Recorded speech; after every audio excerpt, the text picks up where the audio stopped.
Welcome to Let's Talk Sports. I'm Cole, I'm Joe. and we've got a jam-packed first episode ever for our podcast. We got a line of things down the list, talking about trade deadline for NFL.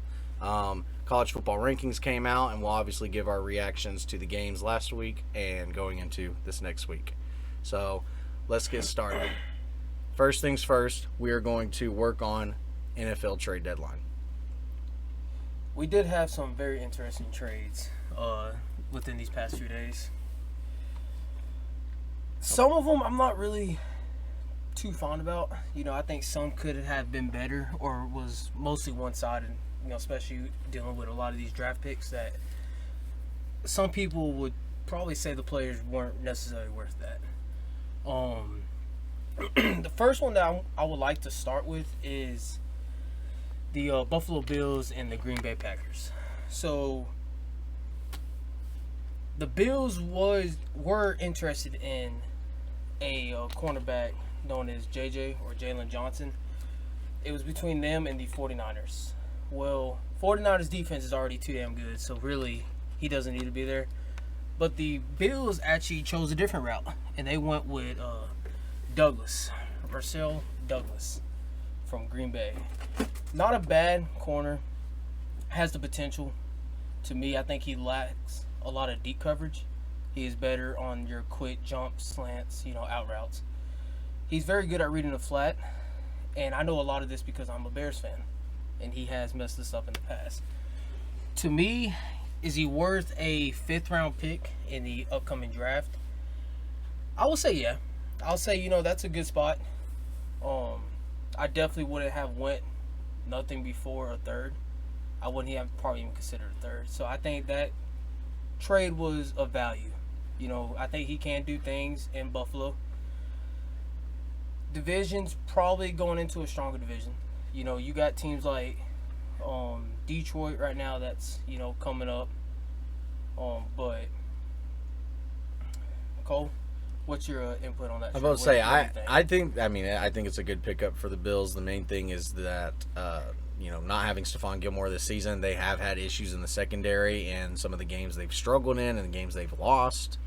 And so because of it, it's a good ad, and I think Green Bay are fine with getting that 3rd-round pick just so they've already got Jair Alexander and other people in the secondary. So I do want to slide past. Detroit got Donovan Peoples-Jones. And I think this is good, but Detroit does have, I'm not going to say a plethora of receivers. They have Amon-Ra St. Brown, but there's a lot of receivers that they use, a lot of veteran guys actually. This is the one I want to talk about because you being a Bears fan, I know you guys tried to get Chase Young, and you were told, what? What did they try to tell you? So, some of the reports I have seen, they were actually saying that Young was wanting the trade value for him was going to be like a 1st round. This year we are finally getting our draft picks back. It started last year. We had a few good ones. But we are officially getting, majority of our picks coming up. Our defense is lacking into that aspect. To me, I don't think he was worth that 1st-round pick. He's blessed with athleticism. But to me, the Bears had a safe decision on not accepting that. But then turns around and he gets traded to the 49ers, which is devastating for the simple fact of whoever the 49ers face. You have brought back a deadly tandem that was in college with Bosa and Young. They are gonna have a very deadly force with that ad. But the part that kind of deceived me was they traded for a 3rd-round pick. But when it came with the Bears, with Chicago, it was talked about for a 1st-round pick. So I don't know if maybe money played into an aspect.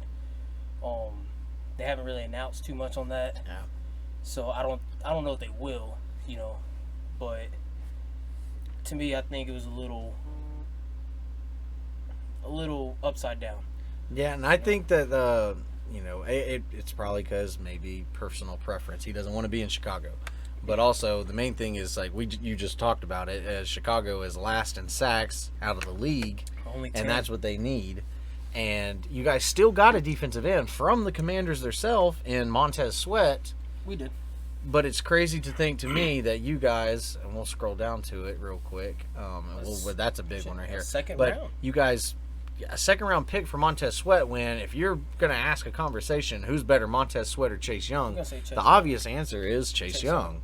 And he went for a third round pick. Third. So yeah, I think it's personal preference, and he was okay with it. Montez Sweat was okay with being that guy. I mean, let's just do hypothetical speaking, right? You got the Bears, 49ers. A lot of people like being on that winning team. 49ers is a bona fide team, Super Bowl champion team. Especially that defense alone. And the potential this year. Adding on this, to me, one of the best trades this year, I would say. I mean, that trade was golden. As far as what San Francisco acquired from what they were giving up. Did Washington get a little bit on the worst end of that? Of course. Yeah. But it could be too, man, reuniting with somebody you played 4 years with. Yeah. I mean, that's a huge factor. So that's a good pull. I forgot about them both playing at Ohio State. Yeah. But to be fair, in Commander's point of view, even though they gave it up for what it was, they still ended up getting a second round from Chicago and then a third round from San Francisco. So they're kind of piling up, and it looks like offensively, Sam Howell's picking things up. I mean, we're going to talk about the game this last week with the Eagles that they had, and that was a shock to a lot of people. Mm-hmm. But there's still a lot of trades we got to talk about. Like Jacksonville bolstered their O-line with Ezra Cleveland. I remember when he used to be with the Browns. This is the one. Now, I saw rumors that, and I know I'd sent this article to you, that potentially Jameis Winston was leaving New Orleans to go to Minnesota. And there was a lot of talks about this, but in turn, it looks like they went to Josh Dobbs. So, first, I don't know who Arizona's going to start at quarterback. I mean, the only thing I think would be that rookie, because they did draft this year. Yeah, but I didn't watch much of the preseason with him, so I don't know. I've seen what Josh Dobbs. I mean, he's already beat the Cowboys, and he's kept things, close in games. He's proven himself a little bit. Now, he's bounced around a lot in the league.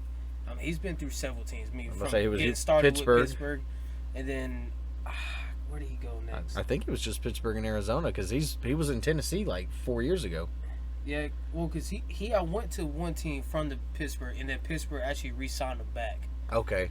And then that's when he got traded. I want to say it was Jacksonville after Pittsburgh the second time. Maybe he didn't stay long with them. Okay. He did. Like his longest run was his second time in Pittsburgh, and then I want to say Arizona. Yeah. I was saying, I think that, this is obviously a must-need for Minnesota, because I don't even know off the top of my head, maybe is it Slovis that is their backup quarterback?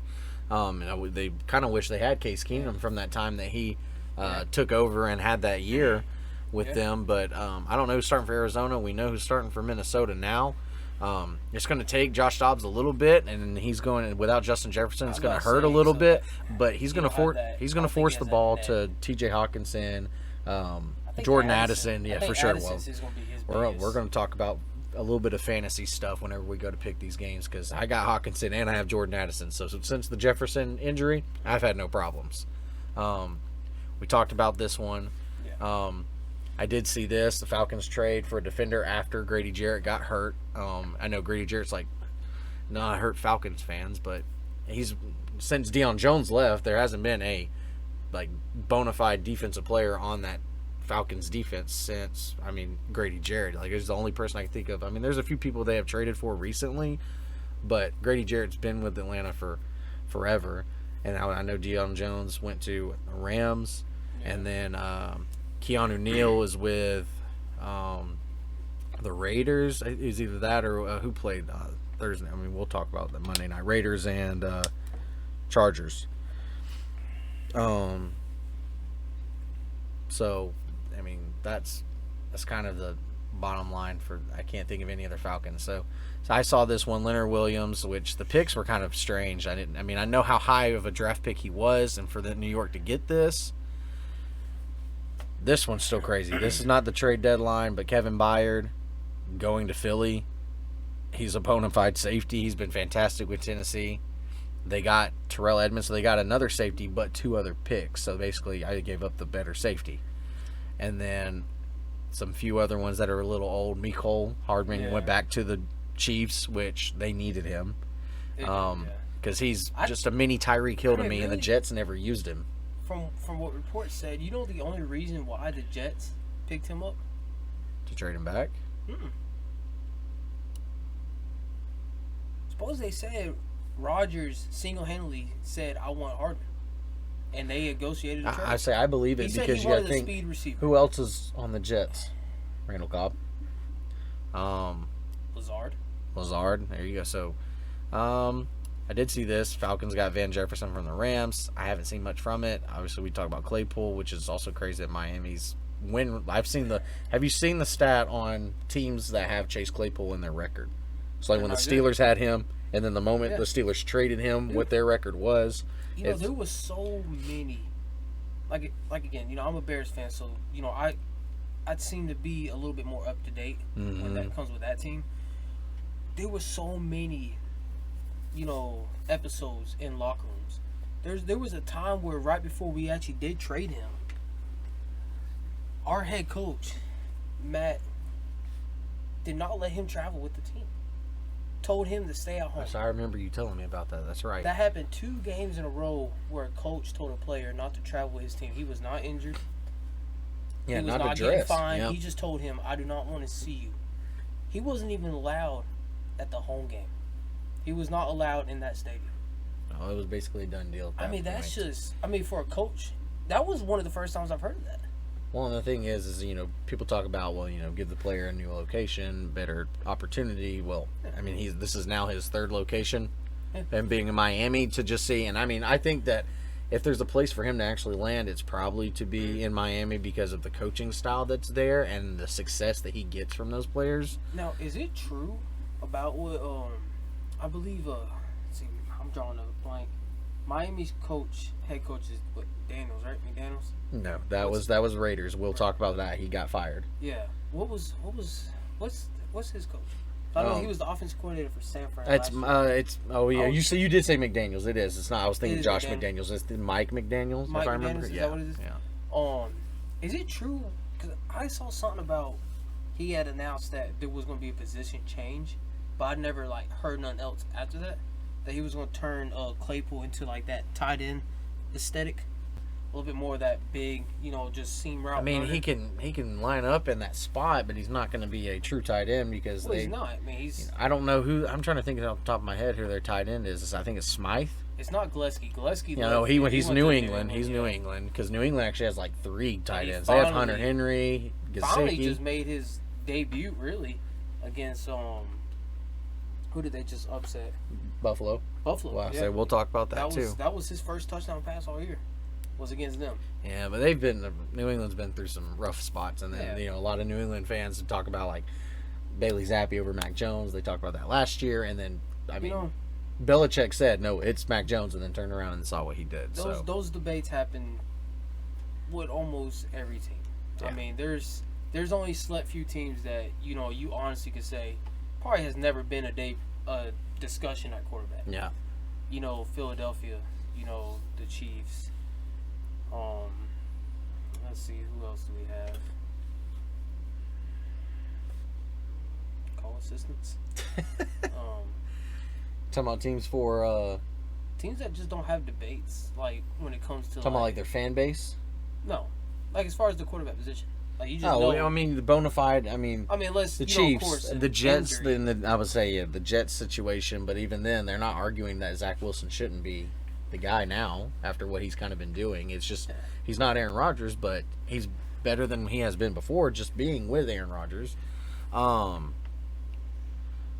People talked about the Denver last year, but Russell Wilson's doing it's still rough patch, but Sean Payton's got to get through a full year, I think, before they even kind of get into contention. I mean, quarterbacks have. I mean, like Atlanta Falcons, they just benched Desmond Ritter, so Taylor Heineke's getting the start this next game. It's a lot of stuff. Let's just quickly recap just these last two that I wanted to show. 49ers got Randy Gregory. I mean, just bolstering the defense that they don't need. J.C. Jackson went back to New England. I mean, everyone knows about the Cam Akers one. Pick a winning team. Good. We'll talk about that in a second. All right, going out of NFL trade, we're going to just take a moment real quick. Joseph got some news for everybody if people don't notice. Yeah, so and I hate to bust everybody's bubble right now, because there's a few emotional things that have happened. One happening today and one actually happened last week. Two very popular, how should I say, people in the sports talk era, one as a coach and one as a player. So last week, I can't remember his last name, but there was a hockey player under the name is Adams, and he actually died over a bad injury that had happened. He got his neck sliced. His last name is actually Johnson, so Adam Johnson. They are actually doing an investigation, because if you do watch the video, which there is a video out there, I still haven't seen it. Yeah, it was graphic when it first happened because they had the full video, but now it is, censored and all that. So you can still see the impact, but you don't see the graphic part. The original video I did see, and I mean, it was gruesome. I mean, it's pretty much what you see in a movie. There was blood on the ice ring. That did happen. A player did rip some of his jersey off and put it on his neck as he's trying to, get his teammate out. Because, me and Cole, we grew up playing sports, and it's a brotherhood. It's not just that's my teammate. That's my brother. And I can only imagine what was going through that gentleman's, head. It's just something that you don't see, you don't think about, right? But he did pass away. I believe it was on the way to the hospital. Yeah, I believe. I do know that. And I remember you telling me about this. They've been having a lot of teams doing memorials for him. Before games and all that. It's just a sad day, especially if you're an NHL fan, but just in sports in general, he was a very, very proud name. Yeah, I would say, and I know the big thing that talking about like discussion on it is they've talked about a demand, and this is just like with the whole DeMar Hamlin situation last year for NFL.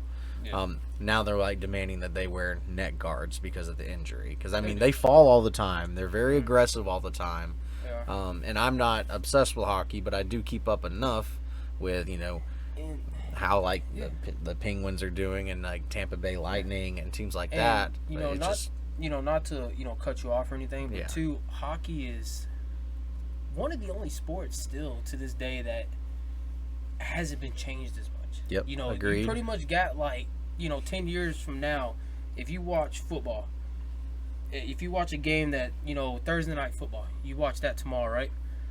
You watch that same those same two teams play 10 years ago, totally different football. I mean, it's enjoyable, You don't want to see things like this happen, to anybody. Somebody died doing what they love.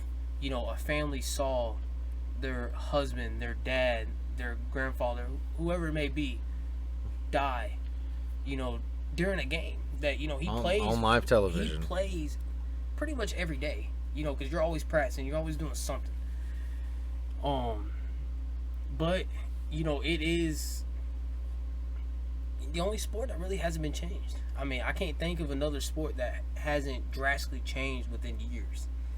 I ain't talking about decades. I'm talking about within the past 3-4 years, it's just constantly there's new rules coming out every year that you're like, I mean, just at this point, I mean, why even make it a pro level? Yeah, but I would say since we've been in high school, like From Yeah, the I moment mean, we graduated high school, a lot of sports have it's changed, drastic. and a lot like rules, like at the professional level, and like specifically football. And we'll talk about this in Yeah. other podcasts where it like things happen and it trickles down into college and it works its way down to high school and it even affects down to the youth age. And so there's different things. Like I don't know about hockey at the younger level, but I do know that this is Yeah. going to have an impact regardless. It is, especially Um, revolving to death.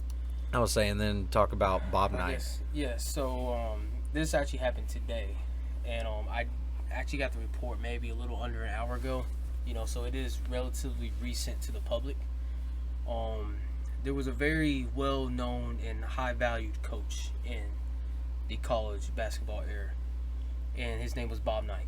So I don't know how many basketball fans there are out there, especially with the college level. But this dude was a trademark in the coaching industry. He's, I want to say, the sixth or fifth most win coach Yep. in the college. He coached at Indiana. I say Pretty three national titles. Yeah, I three do know national that. titles.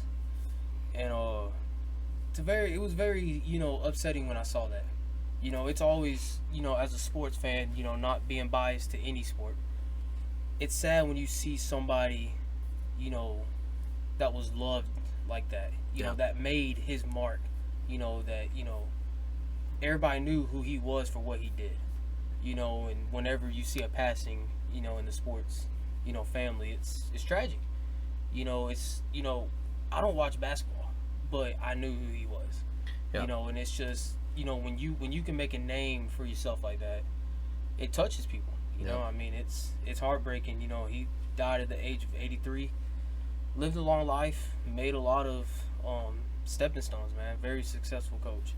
I'm just saying the main thing is like the impact that he had for basketball in general, and then the people, like, imagine the number of players he made contact with, how he like developed that relationship, what men they became, and then the families that they had, and just the impact he had, not just in basketball but just personal life for those players. Like it's that's why, like, and if you're an icon for any sort of sport, it's an impact, whether you're a player or coach. Exactly. It's just anything like that, because like for Kobe's sake, like that's the reason why I even got into basketball as a kid, was because of Kobe. Yeah, And it impacts you. I mean, you grow up with your mom, your dad, your cousin, your best friend, growing, watching sports, playing sports outside, get a good old neighborhood backyard football game. now we're going to move on to reactions. All right, we're going to talk about the games that happened last week in the NFL and our thoughts on it. And the first thing that I want to go to right now is right off the rip, New England and Buffalo. So, what is your initial thoughts from, at least, you didn't watch the game because I you did. obviously watched the Bears game. Yeah, but I was But getting, seeing that score update bouncing and this. the highlights, what do you think? Well, honestly, man, I was actually, a little excited. Yeah. I feel like New England gets a lot of hate, especially I think a lot of their hate has came without, having Tom Brady anymore. They brought in Mac Jones, from Alabama. This kid is still young. He's really, one of your quarterbacks that, if you really get him, I'm trying to see how to say it. Cole, you might be able to help me out a little bit more with Mac Jones. Well, the whole point of why they got Mac Jones is he kind of reminds people of Tom Brady. Not to compare the two, but just he's a pocket passer. He's more prototypical. Of course, now you have pocket passers, but it's not the same. It's like not common. if you watch the way they move, and like if you compare Tom Brady's movement in pocket to Mac Jones, just pocket presence. Yeah. That's what we're talking about. Well, I mean, because that's going to get some people, which is Exactly. crazy. And and the thing is Bill Belichick has always had, that pocket sitter. He knows how to develop an offense around that, a scheme around that. it's not, if you will put, let me just throw out a very mobile, quarterback right now that's doing really good. That also gets a lot of hate. Is Yeah. Lamar Jackson. Yep, true. This dude, is God blessed with athleticism. And but in my opinion, if you will put him under a, Bill Belichick in that scheme, I think he would be a lot more throwing. I don't think you're going to see him run as much as what he does, in that type of scheme. Well, it's the same thing you saw when Cam Newton went from Carolina over to New England. But we accidentally lived in the past because I forgot that upset was 2 weeks ago. So let's talk about But still, that some was a standout. very, very big- for sure. But I guess since we are on the subject of upsets, I do want to bring up one Okay. to see what people have opinion about this one. That is the Mahomes and Swiftie loss. So You mean Kelsey? no, it's Swiftie. I mean, yeah, I but mean- some of the fans are already tired of it. Like, I mean, don't get me wrong. We'll gladly get into that in the debate later, but like, I have no problem with Taylor Very Swift interesting. music, but at the same time, it's the one good thing I can We're say here for football. for minor stuff is it is bringing a lot of people into the sport. It is. They said, especially Kansas City sales. Well, say, When I it got first you here. happened, dude, So, Kansas City 9, Denver Broncos 24. Kansas City did not score a touchdown. They turned the ball over 5 times. 3 interceptions. 3 of the turnovers were in the first half, 2 in the second half. So, it's And then, the thing is it's not like Russell Wilson had a fantastic day either. He just did what he needed to do. and see, And their this defense is this brings up my next, what you were kind of getting into with the, every week you get this this certain statistic that gets, always updated. And that's your power rankings, for offense, defense, pass protection, run, all around team, just all different aspects of the game. And at the end of the day, these are still NFL players. These are still players that went through Pee Wee football, went through middle school football, went through high school, made it to the next level into college. No matter if they got recruited by a D3, D2, D1, Power 5. It don't matter. They still made it to that college level. They made it to the pros. I don't care if you're a power rank 32 or power rank 2. Whatever team goes out there and wants to perform to how they need to perform, is disciplined as far as penalties, to me, can win the game. I don't care if you have, the worst quarterback in the league or the best quarterback in the league. The worst coach in the league to the best coach in the league. It's who goes out there and plays. And that day, I think Kansas City, went into the game of, we're Kansas, they're Denver. We're at home, Yeah, there's been in a the win State Farm streak. Arena. Yep.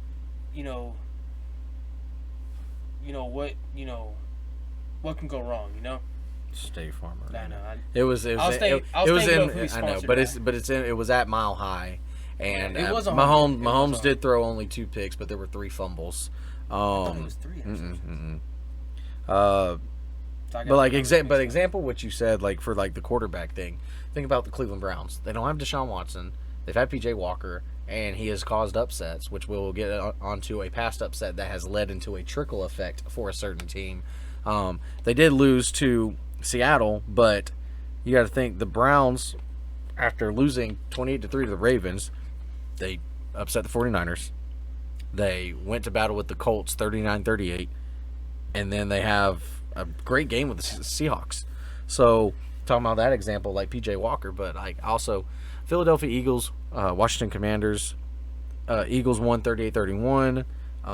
Sam Howell played out of his mind for the Commanders, and people want to like harp on him, but he had almost 400 yards, 4 touchdowns, 1 interception, but he played extremely well. Which also, I don't know if you saw any highlights of the game, but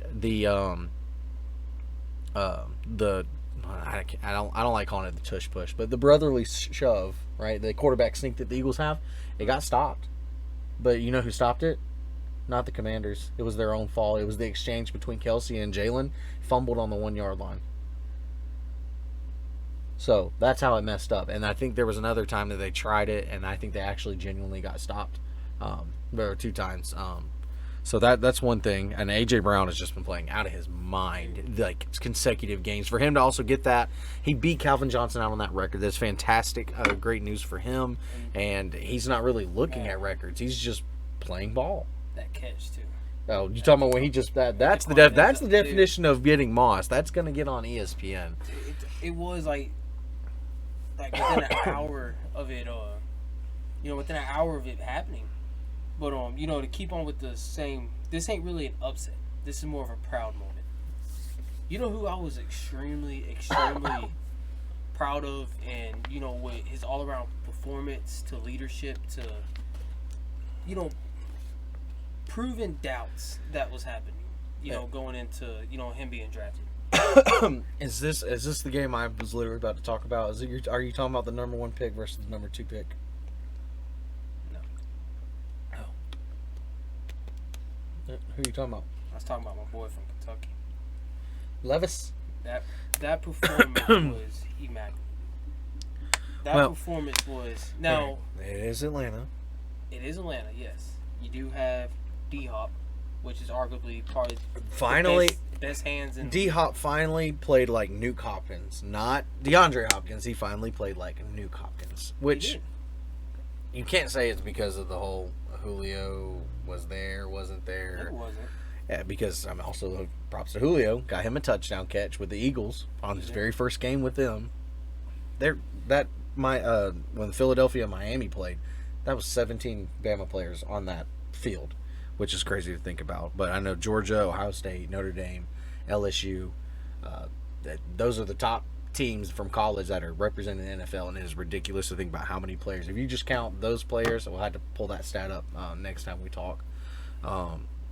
The amount of players in the NFL period, and you just look at those schools, that the percentage that takes up, that is ridiculous.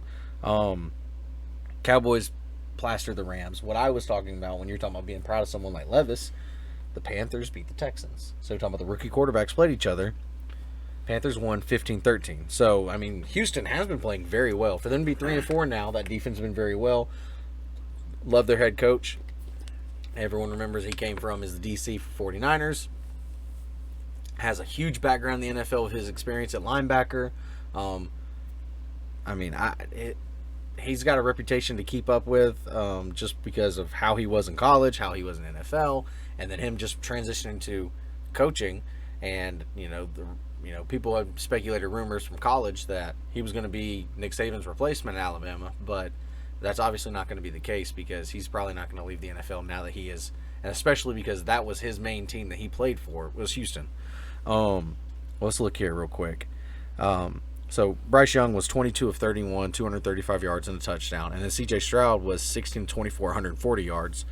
So he had less yardage, not a touchdown, but the Panthers' offense has always kind of been centered around like this is for Bryce.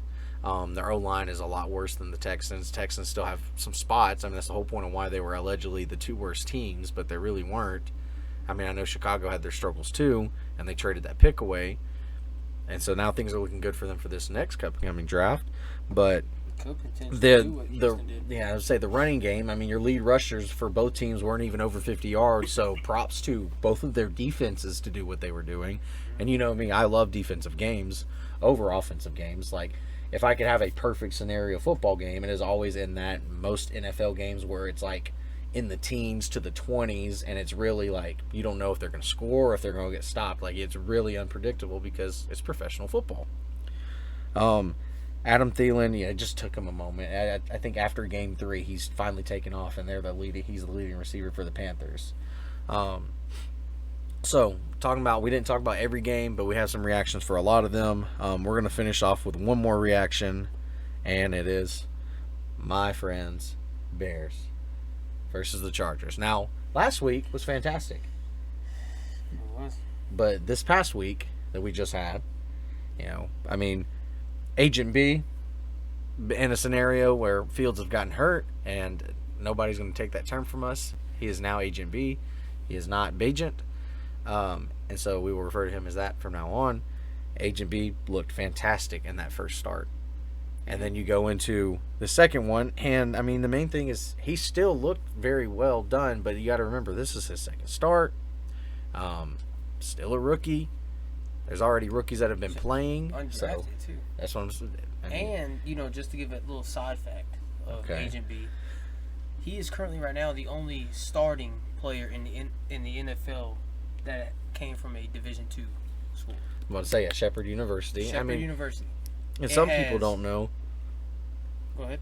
Like example of like just top players. Like you ask people like, oh, everyone knows who Jerry Rice is, but they know what college he played for, and they don't realize like we're gonna eventually play that game. I hope you know that, where we're gonna match. I'm gonna describe something, or you might do this to me, and we have to guess what the player is. So that's gonna be fun. But that's what people ask people. They didn't know about Shepherd University before like, then.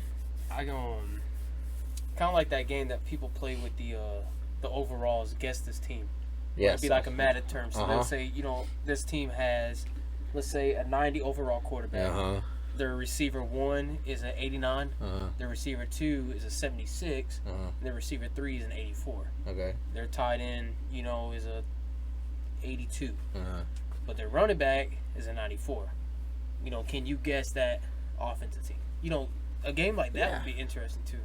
I would say, yeah, because I've seen those videos plenty of times, and I mean, I love Madden. I don't play it as much as I used to anymore, but the main thing is like doing something like that. Or I've seen ones where they've gone up and they've done the colleges of each position, and you have to base it off of just what college they played at, and so like just different stuff like that. But what were your thoughts? I mean, obviously Justin Herbert had to play out of his mind, and obviously Austin Eckler is who Austin Eckler is, but let's just say as a there's some things that are unheard of in the pro football league, and one of those is pass completions from a quarterback. It's pretty rare that you see a quarterback going into a half with over 20 throws, and pretty much has like a 96% completion rate. Yeah. This dude was 21 for 22 going into the second half. That's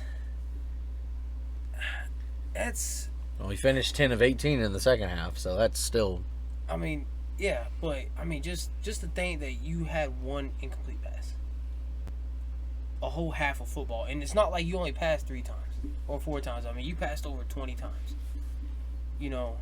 I mean, that's just, to me, I don't care if they were short throws or deep throws. I mean, that's very, very, very impressive, and it was hard watching it.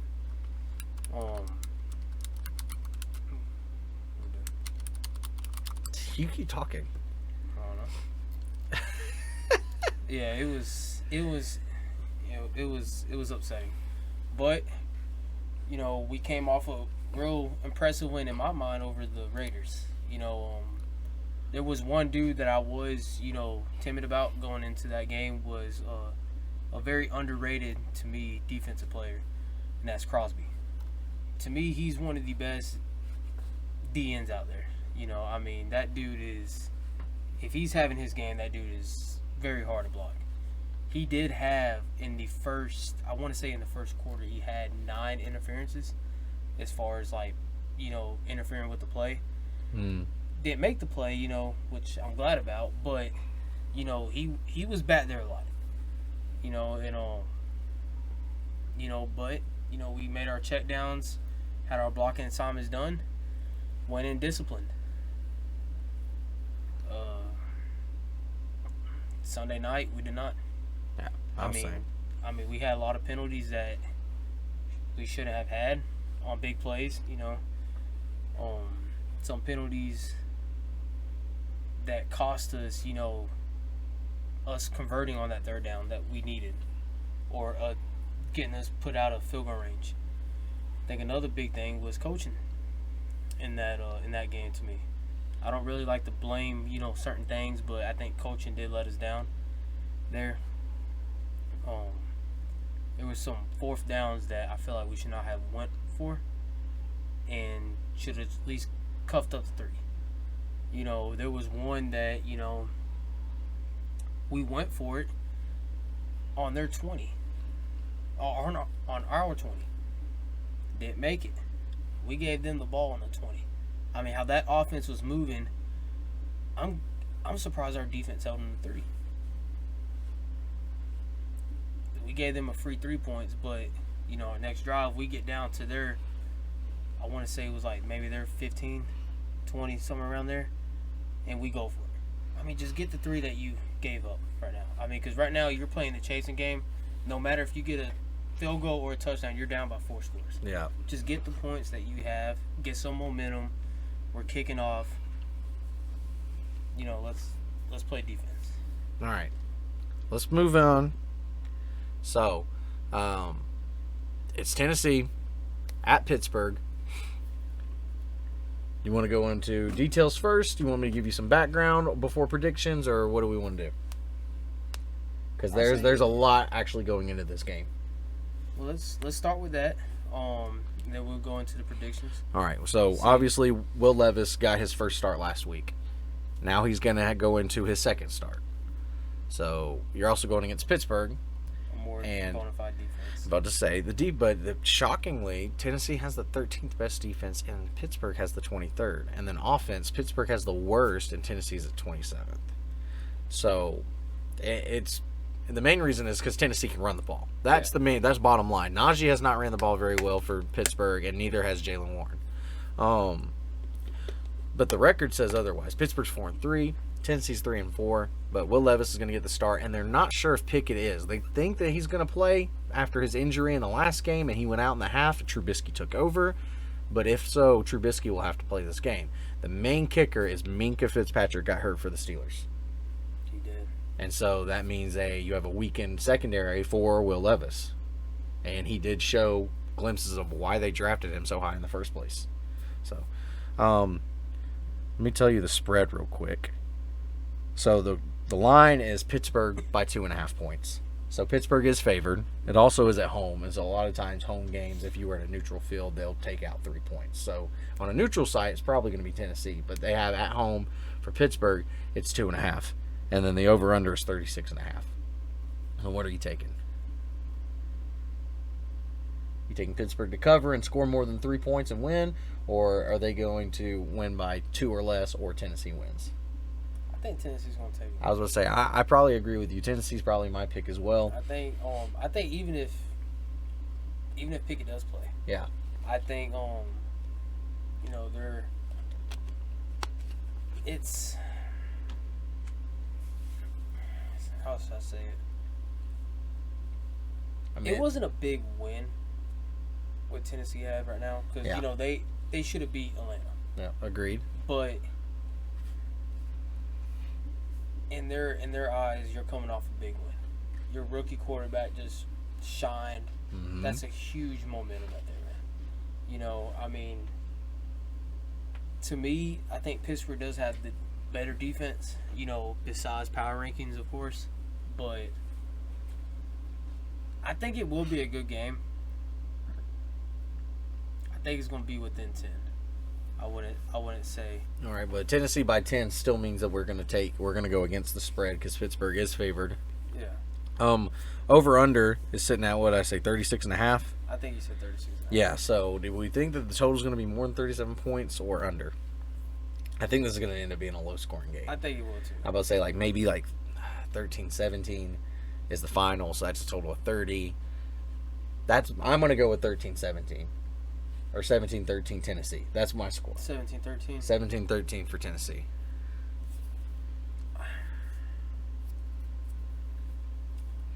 I'm going to say it's going to be a...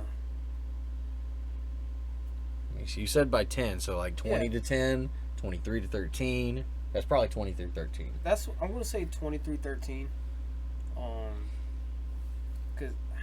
That still takes the under, and Yeah. that makes a lot of sense. I think there's definitely going to be field goals in that game. Yeah, I don't think everything's going to be a solid. Those are... that's the whole point. You might have a struggling, defenses aren't the top 10 in the league, but the main thing is that the offenses are in the bottom half of the league. And so because of it, you'll have a better defense than the offense. Like if you compare Tennessee's defense to Pittsburgh's offense, Tennessee's defense is supposedly better. And you compare Tennessee's offense to Pittsburgh's defense, supposedly better. But the kicker is Minkah Fitzpatrick is now out as all-pro safety. And even though Will Levis is a rookie, he did fine in his first game. So, but what can help Will Levis too? Derrick Henry. Well, I mean, Derrick Henry, you gotta use him. But you have a very experienced receiver that can expose that very well. D-Hop. You put that ball in his hands, he's going to lead it. He's going to lead you to the right spot. Yeah. And I think that is going to help out tremendously. With two, being comfortable, because this is a stronger team that he's going into. All right. The other thing too is Tennessee's defense has been really good, but you still got to stop George Pickens. I mean, Deontay Johnson's good, but now George Pickens has solidified himself as that number one receiver for Pittsburgh. I'm going to have an underrated prediction, and I'm going to say that Westbrook Akine, the second best receiver on the Titans, he's going to probably have 2 scores. That's going to be my underrated, just shot in the dark. Shot in the dark. Shot on D-Hop a lot more. Oh, for sure. They're going to have to now that Mink is out. They're going to have to. They're going to have to double up, and it's going to cause a lot more openings for the remaining of the receivers and tight ends. And, Derrick Henry's not going to really catch the ball in the backfield. It's going to have to be like Tajay Spears or somebody like that. Yeah. That's predictions. Let's go into debate time. All right. I've brought the topic for the first debate. Maybe we're going to have some shows where we do 2 debates, or maybe Joe brings a debate, and then I'll do a raw reaction. So here's the debate. And I kind of slipped this into you talking about, a while back when we were throwing ideas. But what is your thoughts? And we could just talk about NIL overall, but how NCAA is trying to do this. But more specifically, talking about the stance of Colorado. Deion Sanders. From the moment that they had their game, not really, but the moment they had their game against Stanford, they were up 29-0. They lose the game. And the very next day, you see an opening NBA tip-off. You're going to see Shedeur Sanders and Travis Hunter there at the game. The very next day. Yeah. Now, I don't know what goes on at practice. And I know Deion is a great coach. He does things differently than a lot of other coaches. Nick Saban's already gave him props for how he commends and gets the kids to do what he wants. And how they fight for each other because they take offense for it. Here we go. But I'm very strong about this I know, and this is specific. That's why I did that. But I'm talking about more specific towards the thought of you lose a game, and after the way you flash over wins, and then the very next game, and it's always the two of them because Travis Hunter is basically Deion's other son. But where's his fourth son? Well, I'm talking about that's playing on that team. True. Where's the rest of the team? That's my thought. Why is the rest of the team not there? All right, so here you go. Not to cut you off. No, you're fine. Go for it. But let me start off with this. They're doing a lot better than what people thought. They've impressed during some games. Okay, I'm not taking nothing away from them. Like you said, Deion seems to know. Deion's prime time. This dude knows the game, in and out. He played the game. Hall of Famer, This dude went to Jackson State. They didn't lose a game, right? Or they lost the championship. So, how many seasons was there? 2. And you lose 1 game. Was it 2? I think they lost more than, but in the first season, I think he lost 3 or 4 games. Okay. So, yeah. So anyway, back to that. He knows what he's doing. Okay. I think he did get more or less somewhat some loved with his name, which I don't blame him. Back to when we were doing that segment on the emotional part. You make a trademark for yourself. You create the name that you're known for, and it's Deion Sanders. If I'm a highly recruited, player coming out of high school, and I get hit up by Deion, I'm like, damn, Deion Sanders sees something in me. That's impressive, Yeah. That's almost like I mean, a lot of people would take that as in, that's getting your call from a Nick Saban, getting your call from a Kirby Smart. These really huge name coaches that you're like, wow, they actually looked at me. And he gets a lot of love for that. What I don't like is the flashiness. Everybody has swag. You gotta have, confidence. You gotta have some type of motive. It's the game, right? But play it both ways. Just because you win, a decent game, flash your $2 million watch, but you get upset by a team that you really should have blown away based on numbers. You're crying in the locker room, and that brings me up to my next topic, as far as the flashing of your jewelry. What happened with UCLA, their pass game? Have you seen that? I haven't seen the clip, but I just know they lost 28-16. Now I'm talking about what happened after the game. What happened? Oh God, here we go. So now you're shocking me on my own debate. Exactly. Let's hear it. Well, let's type it in. Come on, type in investigation at UCLA. I want to let you see for yourself before I tell you. Well, you can do following Colorado. God, Biden? I don't know. All right. I put it on the thing for y'all to see, but we'll just save that for the next tab. The UCLA Athletic Department confirmed that a report was filed to the Pasadena Police Department following the UCLA-Colorado football game regarding items that were reportedly missing from the Colorado locker room. So it was at UCLA? Yes.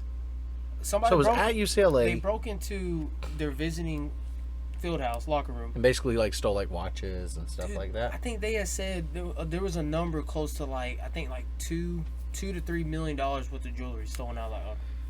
But again, you bring your own swag. Everybody has to look up to par when you're a superstar. Why are you bringing that to a game? There's no need for that.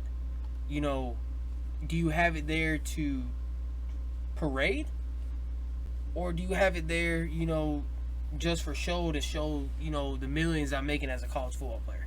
Yeah. And to me, I think that's one downside when it comes with having that name like Deion Sanders. Nothing against the guy as a coach, as a father, as just a person, but when you parade and get all the publicity that you get from the public, yeah, and it makes your standing look so much more. Give me a word. I was gonna say, well, the main thing is that it was more weight. Nick Saban talks, Kirby Smart talk, all the great football coaches or big name football coaches that you have, whether it's NFL or college. Sounds good. Sorry. I know it's dinner. That's what it is, and I'm hungry, but it's fine. The main thing that I'm trying to say is please tell me what New Mexico University's head coach said last week. Do you know his name? No. All right, you see that name? Well, I'll do Power 5. Name Vanderbilt's head coach. All knows they're the weakest SEC team. Name Florida's head coach. Only certain people know that. Really, if you're a fan. I will say, or you know where he came from. He used to be a receivers coach for Bama, and then he got his opportunity to be a head coach at Florida. So that's what happened. That actually brings up another topic. As far as when certain things happen to certain teams, you might not hear like you used with the New Mexico coach. Mm-hmm. I'll have to look that up. There's a lot of coaches I'll have to look up unless they're really popular teams that everybody just knows. But this involves a player from Colorado, and he's theoretically on paper or coming out of people's mouths as the most athletic person in college football, and that's Travis Hunter. Yeah, he plays both sides, which to me, you might be athletic, but you're hurting that kid doing that. Playing both sides especially at the college level, dude. It's hard enough in high school. We could talk about he's choosing to do it. It's not that Deion's forcing him or anybody's forcing him. He's trying to live up to that reputation, and people go, "Whoa, well, Deion did it in NFL too." But look at the percentages. It wasn't the same. It Like was a lot now, different than two. is he going to be an offensive player or is he going to be a defensive Yeah. player? Because they talked about, okay, well, he's the best cornerback in high school football, and then turn around, he's the best receiver in high school football, and so they can't ever decide. And all that's doing is they talk about how running backs overtake. Yeah, I know. That running backs overtake their use in games, but then his snap count is through the roof. Because the thing that I'm laughing at right now is what happened to him a few weeks ago, dude. When they played Colorado State. When they played Colorado State. Yeah. Now, Colorado State has always been a team that has been very underrated. Yeah. And I get like, I use my laugh to kind of hide my anger a little bit because, certain topics like this, tend to get me going really. And it was that hit with Blackburns, right? Did you know who Blackburns was before that hit? Nope. Okay then. You have to be like a Colorado State fan. You had to be a Colorado State fan. That dude became very popular. I mean, he posted a video. The hit did look intentional. He leaned in, he looked over the shoulder. But again, that is football. That same week, another hit happened very, very similar to that, except at the pro level. And this is with a team that I despise, and that is Green Bay Packers. Their rookie tight end, that I don't even know his name, got laid out. Who'd they play that week? I want to say it was, I really don't know. But I do know that he got laid out. That hit was nowhere. None. There was no names brought. There was no penalty. Nothing. But Travis Hunter gets hit. And he's, the biggest issue is the drama that was built up all between Dion and Colorado State's head coach. Dion made a posting, apologizing and, telling the Colorado fan base, players, students, that's football. I mean, was it dirty? Yeah. But there ain't clean football. I'm going to say that. You got to play rough. You can't just... That's why we had the conversation about, just earlier topic, about every sport other than really hockey has, changed completely, like rule-wise and even at the professional level, that has caused backlash in good ways and backlash in bad ways. And everyone has different opinions about it. But that's part of it. Like Ray Lewis would not be able to play in football the way it is now. Ed Reed would not be able to play in the way football is now. Brian Dawkins would not play in the way football is now. Can you remember? How do you pronounce it? It's either Ronnie or Rodney Lott. Ronnie Lott with the 49ers. Yeah. Imagine him. Imagine the Sean Taylors. Imagine the Lawrences. Even Troy Polamalu, and that wasn't even that long ago. Imagine the League of Doom. Yeah, the Legion of Doom. Yeah, Cam for sure. Chancellor, Yeah. Richard Sherman. Earl Thomas. It. Yeah. I mean, those dudes, and they would say that they couldn't play in today's league. I was watching a podcast, and it starred Ed Reed, and he said that he will probably be, probably taken out or suspended by the second, third game. Yeah. I mean, just because of the true hits that he laid. I mean, he was, known to, sports talk, knock your dick in the dirt. Yeah. He was known for that. You ain't crossing the middle without meeting him. I mean, that goes back to, like what you said, our previous conversation about, the changes. Year by year, there's always different rules, different safety, protocols getting put in place. I can see where it comes from as far as safety. Safety is always everybody's top priority. No matter if you're playing sports, going to your workspace, day-to-day living, priority is always a priority is always a priority. Safety is always a priority. Yeah. But, again, you're doing something that your cautions. You know what football brings. You got concussions. You got broken bones. I mean, people have died on the field. Yep. I mean, And there's people like Inky Johnson who, when he played at Tennessee, he doesn't have like no usage in his arm, but he turned around and he used that. What's that? What was that linebacker's name for Pittsburgh? Is it Sizer? Ryan Shazier. Ryan Shazier. Shazier. I mean, that dude went in, and that was a good form tackle. Yep. Paralyzed. I mean, that's just. I mean, stuff like that. You don't want to see, but that was something clean. That was a clean hit. There was no dirtiness to that, and there was still injury. Injury happens no matter how safe you are. I mean, it's football. You're going 100 miles per hour. Against really not your friend.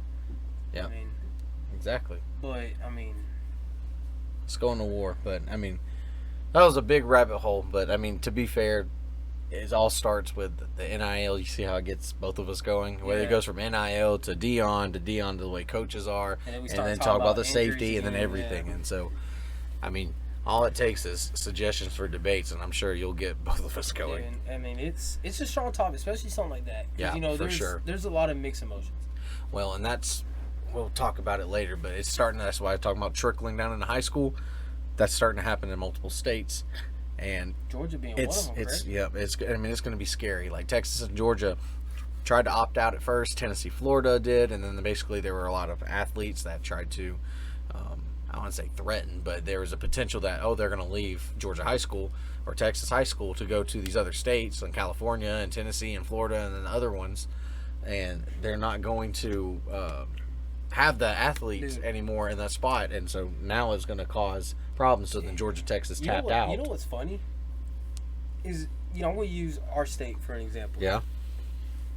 Can you imagine the Creekviews, the Bufords, Langston Hughes, Carrollton, these teams that within the past years, I'm even gonna throw Grayson in there. Mm-hmm. They got their up and down right now, but they're still a formidable opponent. Yep. But they got money. Let's use some of these counties that are like well endowed. They're gonna have the money to pay these players. When you got some counties that their programs might not be as strong. Their counties might not be as wealthy, and all that, what player, you can enjoy that school, but if you're talking money now, especially in high school, let's say, you go to your school that you are now, you're a 4-star linebacker. They want you. Well, NIL deals are here. We'll give you play for us, you're making, let's just say $100,000 a year. Just throw out a number, right? Yeah. You're making $100,000 a year. And that's the thing about the whole NIL term is that they've already done it to college where, all right, the school's not paying you, but this brand is paying you. Or this alumni from that school that they want you to go to is paying you. When it used to be illegal recruiting, and now it is name, image, and likeness, and now you're going to give it to a bunch of 14 to 17-year-olds. Yeah. And the thing is there might be potentially one upside I can see. I don't even know if it's considered as an upside because there's loopholes to everything. Yeah. But I think it could potentially help with inter-school, as far as, outside of the football field. Yeah. You're this top recruited linebacker. You just sign an NL, for $100,000 again, right? You are now being paid to play football. Yep. What is one thing that was always said, growing up? If you don't make the grades, you don't play. Yep.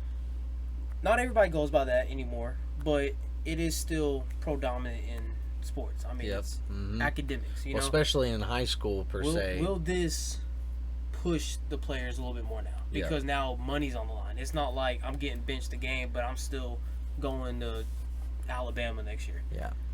Just because I missed one game, it ain't going to hurt me, Yeah. But now, if I miss a game, I have a contract for money, where am I going to make less now?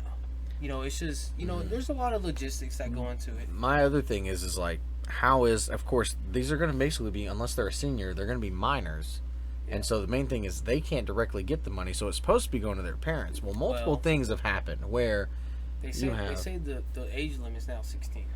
Okay, well, you give it to a 16, 17, 18-year-old. What I'm saying is, what are they going to use the money for? Right? Are they going to actually save it? are there going to be parents or people in their family that are going to use and abuse the money they are now given?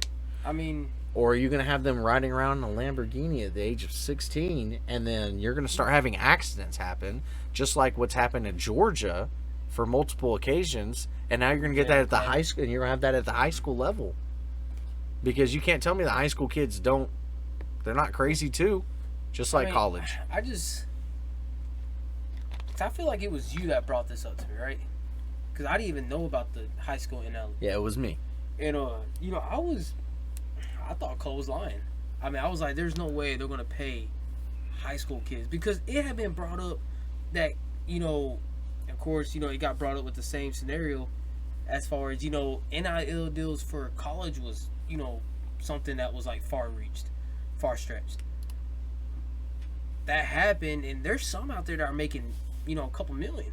Your Caleb Williams, your Shadir. Yeah, and even that, Travis Hunter. Even that's not even like fair. Like, I mean, there are talented players. Like this example, talented players like Tua's brother at Maryland, Talia, great quarterback. Not the best quarterback in the Big Ten, but he's definitely top 5. He's not getting that kind of stuff. And two, I mean, there's not a scale. I know they're saying, oh, it's because of your image and your likeness, so you're always going to say that it's a popularity rating. That's what it is. The sales are popularity. It is. When the NFL was, well, you're getting paid by the team's salary, and then most of your ratings are coming from views. The more people watch, the more NFL gets money. Because everybody gets paid. And it's a business. In the NFL, you're getting paid by your performance. In college, you're getting paid by, your performance coming from high school. Alleged performance, but it's not everybody. So, you can have a 3-star center, or you can have a 4-star center. That difference could be that 3-star center went to Maryland, right? Yeah. The 4-star, center went to Georgia. 3-star ain't getting nothing, but he's performing very well. He might get drafted before the other kid. 4-star is performing all right. Might not even start. He might be redshirting, but he just signed an NIL deal for $950,000. I would say I know players that have NIL deals that don't even start on college teams. And then some of them's not even money. There was one that I saw. What was it? I gotta try to remember the school. It was a pretty formidable. It was in Texas. It wasn't A&M. I know A&M got in trouble for that recruiting video a few years ago. Was it? It might have been Texas. With that coach, and he goes, "Well, the big suits are gonna make sure you're okay." I think it was on. I want to say it was Texas. Don't quote me on it. Longhorns? Yeah. I want to say A&M, but you can continue and think Longhorns. But their NIL deals were trucks. Big Ram Longhorns. Okay, that is a very expensive truck. Yeah. I mean, you're looking at 80,000, 90,000 plus. But that was part of their NIL deal. They were gifted this brand new truck. And, even that's, imagine some of the teammates on there. Fellow teammates. You can get a lot of that, I work harder than him, but, he's such and such, so his name just got him that. It can cause a lot of, division within a team to me, too. And we're talking about college level. Yeah. I can only imagine what that would be like at the high school level. I mean, in the halls, you're going to have these, and mostly it's going to be these top skilled players. Mm-hmm. You're going to get, it's going to be more into your receivers, more into your running backs, your quarterbacks, possibly tight end, maybe a lineman or two. But you're going to see a lot of your skilled players that's going to have this. For a lineman to get really recognized, he has to be dominant on that field. Yeah. Because there's multiple of y'all getting, bunched up at once. I mean, you have to stand out. You got to be, you got to have either a size feature standing out, or just you're an animal. Something has to be there for a lineman, right? A receiver or a safety, you can just be fast as hell. You can run the 4.2 in high school. You might not be able to cover well.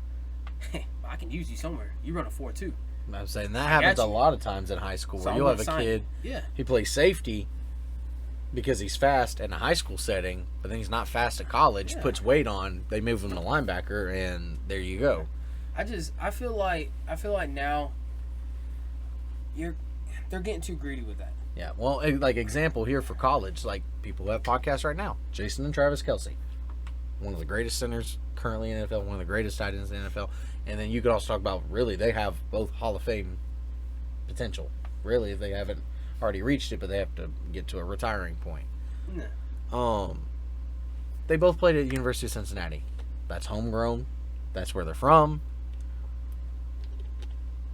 If they had NIL, do you think either one of them are at Cincinnati? Now, No. recruiting wise, and here's my thing, they probably end up there at the very beginning, but then they end up having the success they do at the college level. Well, one of the Kelseys will be there. Jason would. You think Travis would be? And Because not you gotta Jason? think, if it wasn't for Jason, Travis didn't succeed in college. Not because of his talents. Yeah, His I talent mean, was you there. say it's by name, but then he's got it there in the NFL now. So I'm talking about because of the pure of, him being his actual brother. Yeah. Travis got hooked into the wrong crowd in Cincinnati. Yeah. Talking about to a point where he got kicked. He quit. Either he quit or got kicked off the team his sophomore year. Mm-hmm.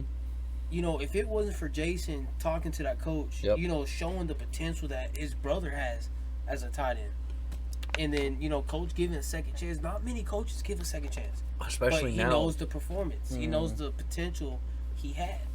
But if it took his brother to take that initiative, with an NIL deal, let's just say hypothetically that didn't happen. Jason wasn't with Cincinnati. Well, not even that. Could there be a Travis, Kelsey right now?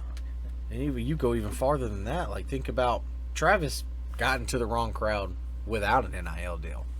With money comes power, It's and gonna you be get that bad. to kids from 14. But even if you don't even talk about high school, the 18 to a 22-year-old, if you gave me that money, I have an idea of what I want to do. I've got things listed if I won the lottery and stuff. But it's not the same. If it's right in front of you, you have a lot of responsibility to use it the right way. And even if you do use it the right way, there's still enough that you end up spending on yourself. And are you going to use it the right way that way? I'll say our debates are going to go crazy. Yeah. I think we do need to make a longer debate section, though. Started maybe a tad earlier. Since it does have a lot of emotion and feeling Yeah, into it. I mean, but it's also going to get cut up and edited and all that stuff. And so it's not a problem. And this is a small fraction. I'm talking about maybe 10 to 15%, right? A lot of people ain't gonna think of this, but put the harm that you're gonna put some of these players in. That's where my brain went to. They buy a sports car and get in an accident. Well, yeah, that too. But I'm talking about inside the school. These players are gonna be known who has this money. Yeah, well, it's just like you said, the example for Colorado in the lawsuit at the UCLA game. Dude, you don't flash it every game. You don't know if that was your own teammate. You don't. You don't know if that was a fan at UCLA. You don't know if it was a fan of Colorado. You don't know who it was. Yeah. So now you're going to go into a whole hallway of kids in school, especially if you're going to start trying to flash it, because high school kids want to be flashy. Yeah. And so it's going to happen, and you're going to lose, because kids already lose their phones and AirPods and stuff, and they get stolen at high school. But they brought it to school. When, other than us being in high school, before smartphones blew up, it makes us show we're a little bit old, but not that old. But nobody really brought their phone to school. Okay, you had a flip phone or you had a BlackBerry or something like that. But once you had smartphones and then everyone had it, it didn't happen at first while we were at school. But then as soon as we graduated, that's all you heard. They stole my phone. Oh, they took my Beats. And then it went to now there's AirPods. And now as things develop, they took my Apple Watch. And then so as technology's going and they're wearing it more often, it gets stolen. And so that's a whole other topic too, which we can dive down. But we need to get to a close, we're not wrapping up yet, but we do need to do a quick reaction. College football playoff poll came out Tuesday night. And so we're going to talk about this. We're going to kind of graze over it a little bit. I'll probably have more thoughts and opinions than Joe will.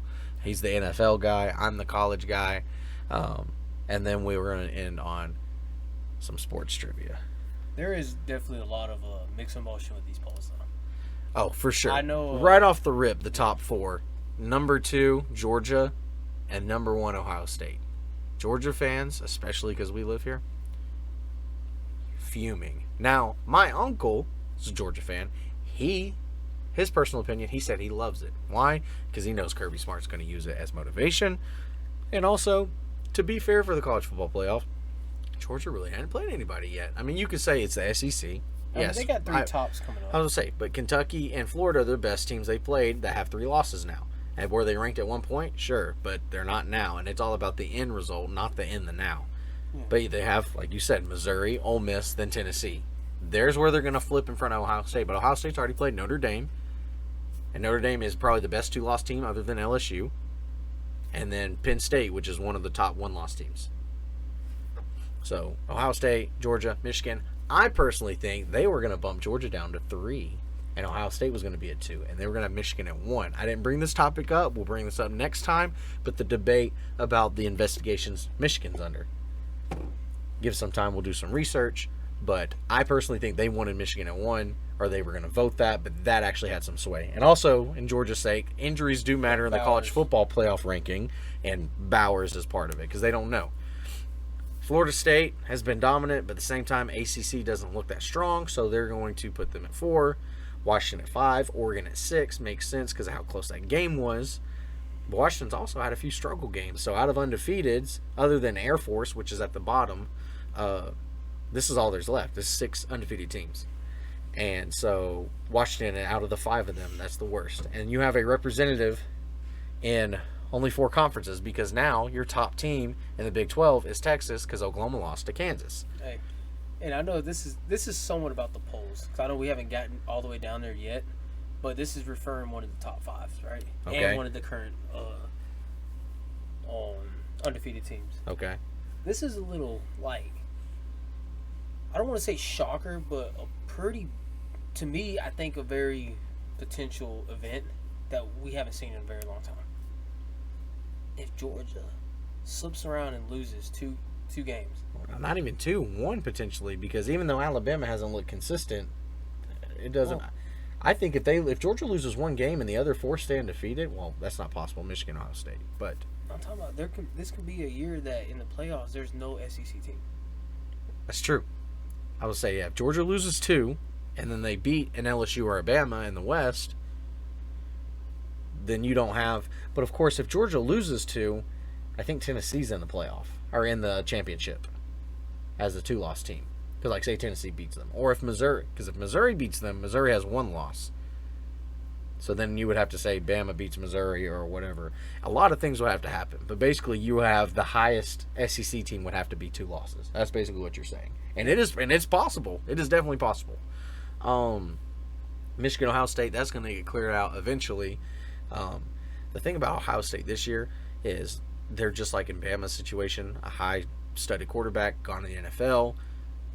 They're responding a little bit better because they have a run game, and their defense is really good. Of course, Bama's defense is good too, but they've had some hiccups. Ohio State's defense, you play Penn State and Notre Dame, and you hold both those teams to under 20 points. Yeah. And to the damn, you know what I mean, just potentially probably the best receiver in the league.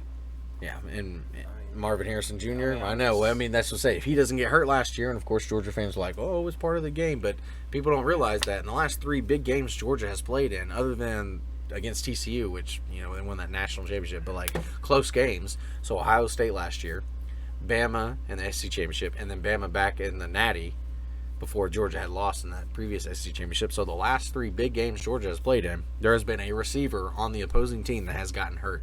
And you can't say that does not have an effect on the game. It does. Injuries happen. But the Marvin Harrison Jr. one, and I'm a defensive guy, so like they're talking about the whole Travis Hunter thing, and they even blew that out of proportion more than the hit on Marvin Harrison Jr., and that was in the playoffs. And that was a, I mean, you want, and see, that's one of the things where, you know, it goes back to the, you know, as far as the change in the game. There's a lot of picking and choosing when a call wants to be made or when a call should be made. that was a clean so-called targeting call.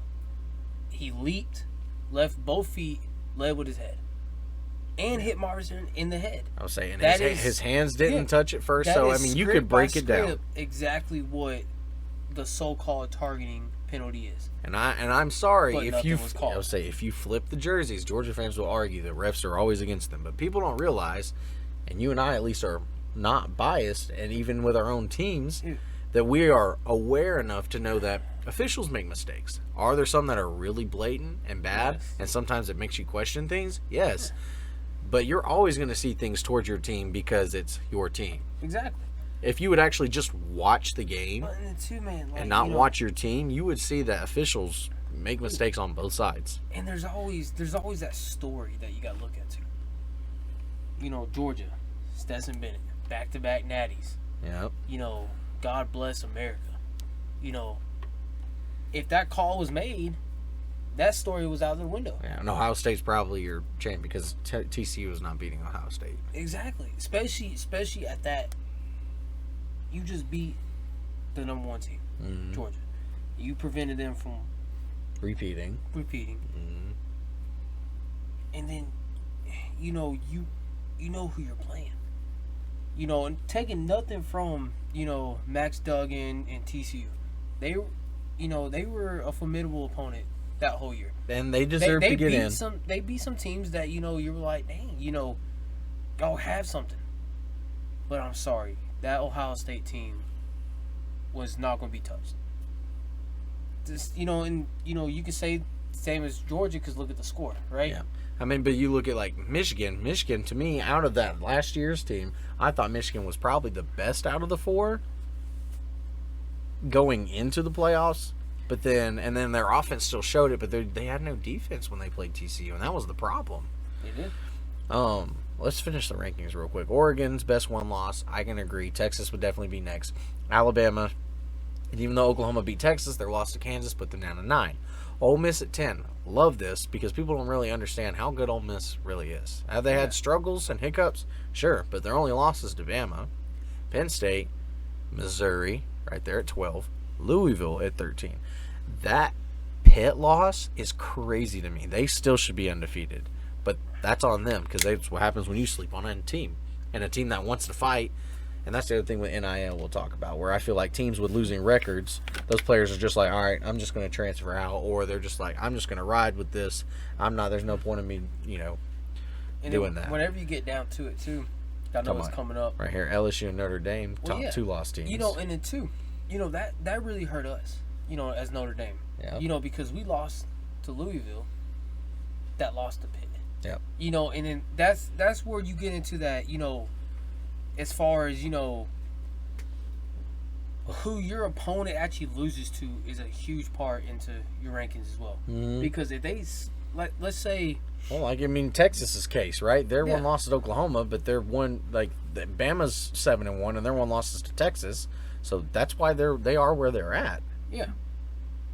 Versus if you, like, say that Texas slips up in a game against Kansas State, and that's their one loss, and then they play Oklahoma. And Who did Kansas State just beat? Kansas State? Kansas just beat Oklahoma. I can't remember Kansas State. Kansas. So, Yeah, like, awesome. you got LSU, Notre Dame, Oregon State, and this is where DJ left from Clemson, which Clemson now, by the way, has 4 losses. Tennessee, Utah, UCLA, USC, Kansas, Oklahoma State. There's Kansas State, so they probably did play somebody. Tulane is crazy, but I mean, their one loss I think is Ole Miss, if I remember correctly. I won't go into their schedule, but they're the highest non-Group 5, but they also did it last year. I was about to say, I think last year took a big toll on their ranking. And then there's Air Force 8-0, and I love that. Anytime Navy or Army or Air Force has like big success in the season, that's fantastic because people don't understand. They do more than just be a college student and athlete. There's a lot more that they have to do. There's so much more they have to do. I mean, isn't it like written in a contract where they have to actually do like after they graduate, there's a certain amount of service years. Yep. I mean, that's crazy. That's what happened to one of our own teammates. They played center. Tanner Holt. Yep. And it's crazy to think about like that amount of pressure. Like you know you're playing football, you're doing something you love, but just to know before you can take that next step into your future, you have to do like this small part. You know, that's part of it. You know, I mean, that's a lot of pressure. All right, are you ready for trivia time? No, not at all. All right, well, perfect. Let's do it. I have, and we've done this trivia before, but it was for last season. I'm going to be specific. In the month of September 2023, Fuck you. that's okay. In the month of September 2023, what were the top 10 most selling jerseys? Go. 2022 or 2023? This season, this last month, September of 2023, what were the most sold jerseys? So what I'm going to do, and you said top 10? Mm-hmm. That's a big number. So I'm going to start off with probably the the main ones that people would think of. Okay. So I'm going to go ahead and start with the Travis Kelce. All right, Travis Kelce's at 5. At 5? Okay. I'm probably going to go ahead and throw all my Mahomes in there. Mahomes is at 3. Okay. Let's go ahead and put a probably Jefferson. Jefferson's at 4. Okay. I'm gonna throw a gamble. I'm gonna throw a gamble with Herbert. Khalil Herbert is not on the list. No, not Khalil Herbert. Justin Herbert. Oh, Justin Herbert, not on the list. Okay. I was thinking I Bears. throw. I was Yeah, thinking no, the you're Bears. good. I wouldn't even buy his jersey. Well, I know this is off topic. We fired our running back coach today. The only part of our offense is really decent right now. Not with Dante Foreman. With Dante Foreman, Johnson's back. Roshan is. Yeah. I know he's your favorite running back. that you Evans, the little back that we Darrington, just signed. yep. Yeah. All right, but that's off topic. I just thought y'all like. So to yeah, know. you got Mahomes at 3, Jefferson at 4, Kelsey at 5. Okay. So you can ask Is for there a hands if you Chase? need it. Jamar Chase is not on the list. Okay, that was another gamble pick. I'm gonna go ahead and go with a Jalen Hurts. Jalen Hurts is at number 2. Number 2. Okay. I was expecting him to be a 1. There has to be a Burrow. Joe Burrow's not on the list. Wow, that's shocking. Well, you got to think about the performance they had in the month until this last week. I mean, yeah, but just everybody knows. I'm gonna go ahead and throw this guy's actually probably first. I'm gonna go with Josh Allen. Josh Allen is on the list at number 8. Wow. Is there a Diggs? Stephon Diggs. Stephon Diggs is not on the list. Okay. You're missing 1, 6, 7, 9, and 10. I'm still missing a good bit. Alright. Is there a tight end on there? That's left? No. Yeah. Okay. Alright, so that eliminated my next pick. Were you going to say Kittle? I'm going to go with McCaffrey. McCaffrey's number 10. Whoa. You know what? I'm going to give young boy some love. Brock Purdy. Brock Purdy is number 9. There we go. See, I like that. Alright, so You're missing 7, 6, and 1. Because I'm missing 3. That 1 is driving me. Because there's a couple of names I would have actually expected to be in that 1 spot. Let's go with, is there any more receivers? Yeah, one more. I got one more receiver. Okay. What's the receivers I've said that's on that list? That's on the list. Is it just Jefferson? Jefferson, and that's it. Debo? Samuel? Nope. Debo's not on the list. CeeDee Lamb? CeeDee Lamb's number 6. Okay. You got to think about the way the Cowboys are. Yeah. You're missing a quarterback and you're missing a defensive player, the only defensive player on the list. Parsons. Parsons is number 1. That's pitiful. It's okay. I'm ready for this number 7 pick on you. You're going to be shocked. Is it Prescott? No, it is not. Oh. But it is a quarterback. Fields? It's not Justin Fields. Okay, good. I was going to say, wow. You're going to still... Cut stream. You're still going to say wow. Kind of want to show the camera, but there's no point because you'll look. I want to guess. I don't want to have no hit. That's fine. That's fine. So he's a quarterback. Yep. Quarterbacks I've already said: Hurts, Herbert, Mahomes, Purdy. Yeah. Hurts, Mahomes, Prescott, Allen, and Purdy are on the list, but you've also said Prescott, Burrow, Kirk Cousins. It's not Kirk Cousins. Kirk Cousins. That would be ironic because it's Achilles. Zach Wilson. It's not Zach Wilson. Aaron Rodgers. It's not Aaron Rodgers. Okay. This is shocking. Hell, you're gonna be shocked. Is it Derek Carr? It is not Derek Carr. That's a good guess. Wow. I'm like literally easing down the chain line that I would think. You know. course, it's wrong. Is he a rookie? No. Okay. I don't want to do no hints. I can't do a hint. Okay. You just keep going through every quarterback. Pretty much. All right, I'm going to ask one more hint. Okay. Is the team relevant right now? Talking about playoff wise? Or record wise? Or whatever? Just, is it a team that, is doing all right? You would be like, oh, it's one of the best 8 teams in the league. No. Okay. Is he short? I don't think so. Damn, I was going to say Murray. You should have just said as he played a snap. That would have gave that away.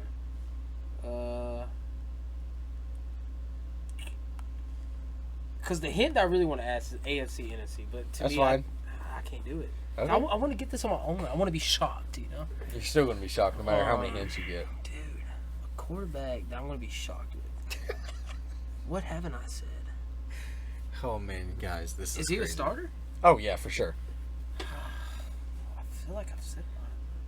Starters I would think be on the list. That's That's what I'm saying. You can't think of a starter that'd be on the list. Like Derek Carr's your probably most wild one that you've said, and that's really not even wild. Jared Goff?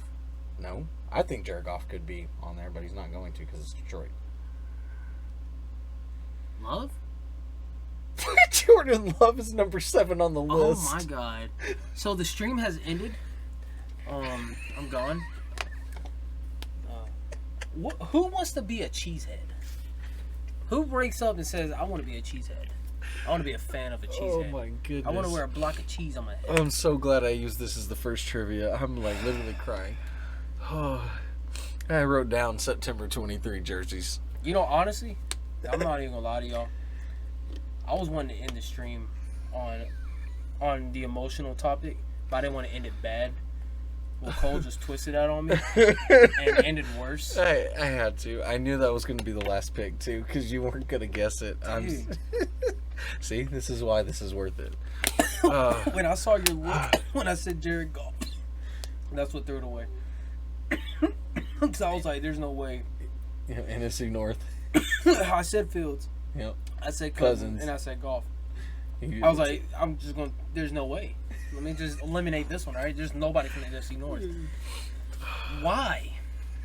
Is what I want to ask. I just know that was a credible list because I went to 5 different places and that was the same exact list. So how can you have Jordan Love, but you don't have? By the way, he was over Purdy and McCaffrey and. But no, I don't care who he's over, right? But I want to say, who didn't even make the list? You got the Jamar Chases. You got the Joe Burrows. Yeah. You got I don't care how their season's going right now. I mean, it's just how it is, and it's also the fan base. I mean, you would think Cincinnati. Like if I'm gonna buy a Green Bay jersey, I'm gonna buy Aaron Jones. I'm not even gonna buy nobody from their team.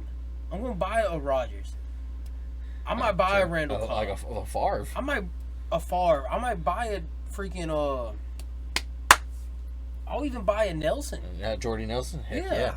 Like a Clay Matthews. Those are the jerseys I'm buying. Yeah, the classics. Yeah, like fuck anybody on that team right now. Sorry for my language. God, that pisses me off. Oh man.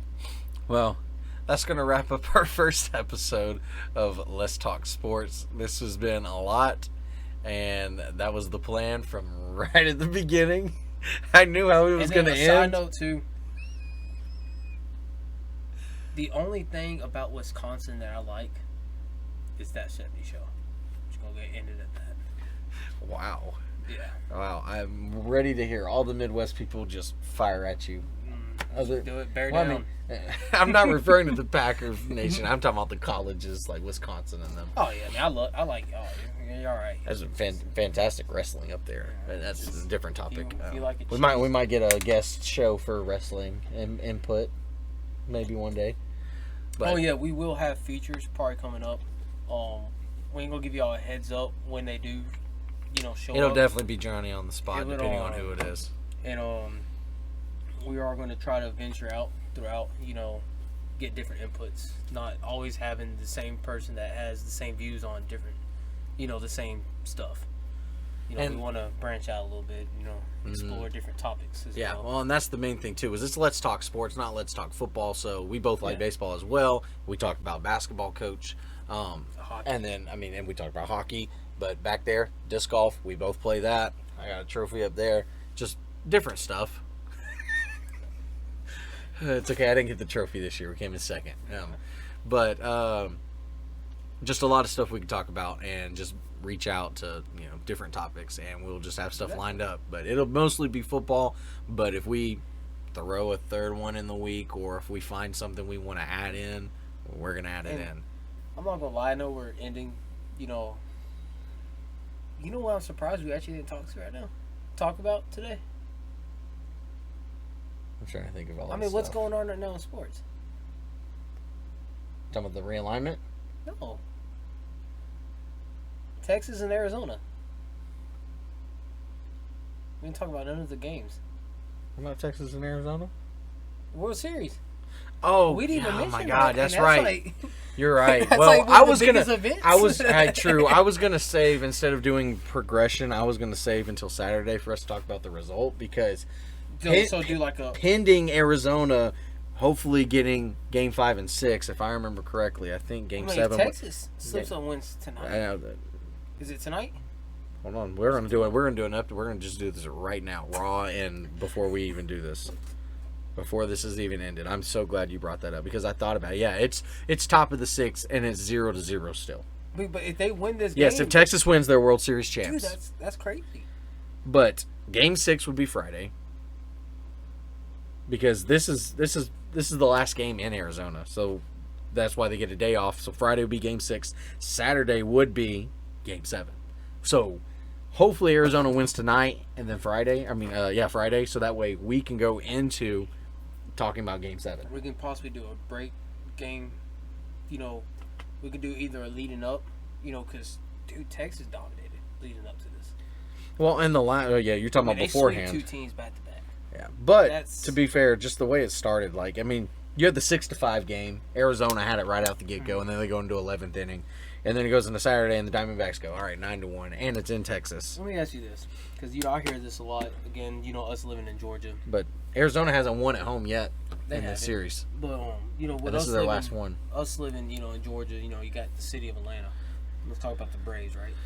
Do you think really having that one bye week really dictates, that much of the game? It gives you rest. It gives you time off. I would say. But that's like the number one. It's a topic we could talk about after season. We can do it now. It's okay, just a short one. But the main thing is, look at the results. Whether you're any of the fans of the top seeded teams or not, or you hate them. Yeah. There's proof in the pudding. The Braves were the only ones to have at least one win that had a team that had a bye. It was 1-12. That was the record. Every other game was a loss by those top seeded teams. And so you could say it's just 1 in a million chance, but the All-Star break is 6 days. So mid-season, the All-Star break is 6-7 days. Why is this playoff bye 9? If a team's hot, in baseball, it's just like basketball. They're so frequent. If you take a break, players get cold. Yeah. And because it's not in game. Yeah. But I got another topic but I'll say that for our next. We got plenty of stuff lined up. I knew that there was some stuff we wanted to talk about, and the playoffs, the playoff ranking, and I kind of figured how that the news, the sad news was just because of so much stuff. The sad news about who lost in sports. No. Condolences to Adams, but and even Coach Knight, but it's just that stuff we slid in because we felt like it was necessary. Those are two big names. Different sports made their own case in different, different eras. Well, and then we kept our normal stuff, but then the debate, that's a big debate, so much that we went into more stuff. So if we can make it more specific, that's why we'll hopefully do 2 debates. But we have so much stuff lined up, and most of these are always going to be like this. We don't want to be like Jason and Travis, because they can talk for 3 hours and y'all are going to listen. I don't know if you're going to do that for us, but I promise you, he's probably just as funny as Travis Kelce. So that's the end of the first episode of Let's Talk Sports. I'm Cole. Joe. And we are signing out.